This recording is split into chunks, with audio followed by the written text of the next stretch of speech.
Okay, this is going to be really quick and fast on how to do a moving platform. I'm going to keep it pretty simple and focused. I'm starting with a third-person template in 4.24, I think, and probably 3. Alright, so I'm going to go ahead and open a content browser and create a blueprint. Actor, I'm just going to call it BP Moving Platform. And really, you only need 3 things, I guess, to make this work. You need some kind of shape. And I'm going to leave this here for the root because I want to move this relative to the root. So I'm going to scale this down a little bit. We're just going to cut it in half. Actually, Z by point. Let's do point. Yeah, that's about right. There we go. And so there we go. We've got a platform. We'll just go ahead and name it platform. Oh. Let's see how many things we can do wrong. All right. We're going to add a spline, which is going to serve to be the path of our platform. So we're going to go movement path. And we're going to add a timeline. And this is just a habit for me, but I'm going to make a new graph, and I'm going to call it timeline. I'm just going to name it movement graph. And I'm going to add a timeline. And all this is, again, being real creative here, just going to call it movement timeline. All this is a way for me to get a value from 0 to 1 over a predefined amount of time. And I'll show you how we're going to do that. So we're going to type move forward, custom event, move back. And move back, we're going to play it backwards. Move forward, we're going to play it forward. And before I forget, I'm going to go ahead and put move forward right here and begin play. I'm going to go back to my movement graph, and I'm going to make this a length 1. I'm going to add a float curve, and I'm going to call it distance along spline.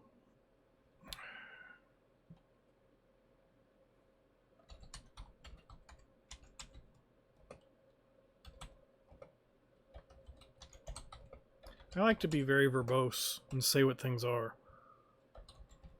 So this is percentage of distance along spline. It just makes it easier if you come back later and you're like, what the heck is this I'm looking at? I mean, I make annoyingly long variable names and everything else because I like things to be pretty much tell you what they're doing just by looking at them.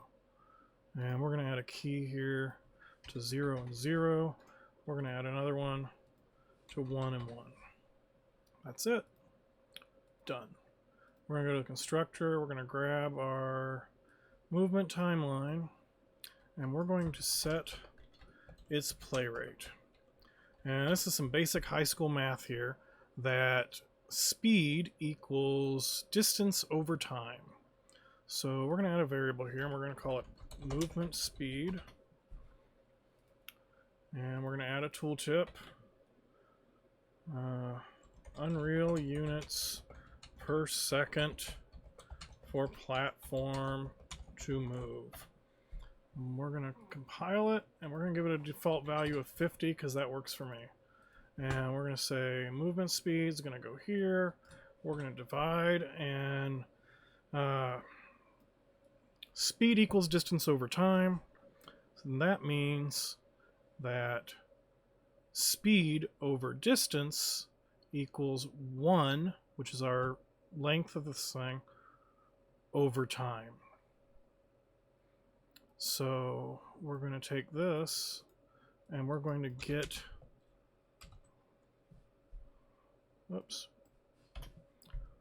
we're going to take our spline, and we're going to get its length. And this will give us a consistent rate of movement no matter how long that spline is. All right? And there we go. That's it. We got it. We're calling it. And now we want to do one thing. When this is finished, well, hold on. I'm going to take the direction, and I'm going to switch on it. When this is finished, if it's moving forward, I'm going to move backwards. If it's moving backwards, I'm going to move forward. Amazing stuff here, ladies and gentlemen. And now we're just going to drag it into the scene and figure out where I messed up, because there's always something that's messed up. And let's grab that spline point, and we're going to say move. And here, let's just move to that green dot so I know if I've messed up or not. Alright, so let's see what happens when we hit play. It's not moving, is it? So I have messed up. So let's see what... Oh! Did we actually do anything with the timeline? We did not! Alright, so let's get the platform. Let's get this out of the way. We'll just put it over here somewhere. Let's move component 2. And we're going to need our spline. And we want to get location at distance along spline in local coordinate space. So this is going to say, well, at this point of distance along this spline, what is my local coordinate? And I'm going to set my relative location, which will be my local coordinate. And I'm going to take this and I'm going to get spline length, and I'm going to multiply it by how far we are in the timeline. Again, amazing stuff here. And we're going to plug it in here. Now, from 0 to 1, over the length of time we've set here, so this is going to say, however long we are, I'm going to move 50 units per second at this play rate.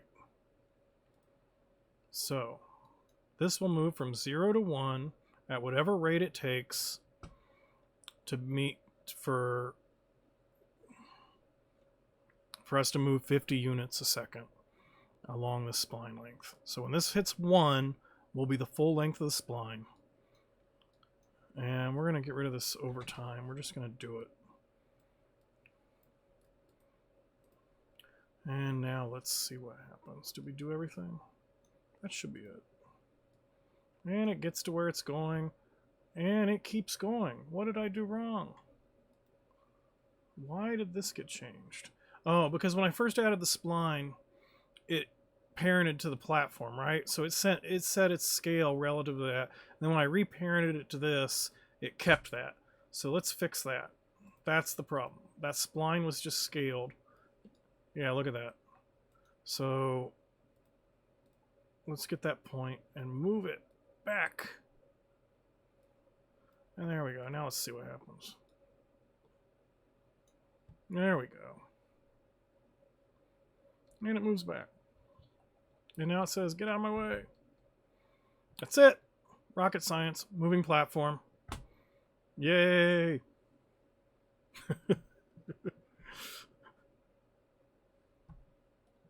If you want to see more stuff like this, like the video or like my Facebook page, because the more stuff like that happens, the more of these I'll do.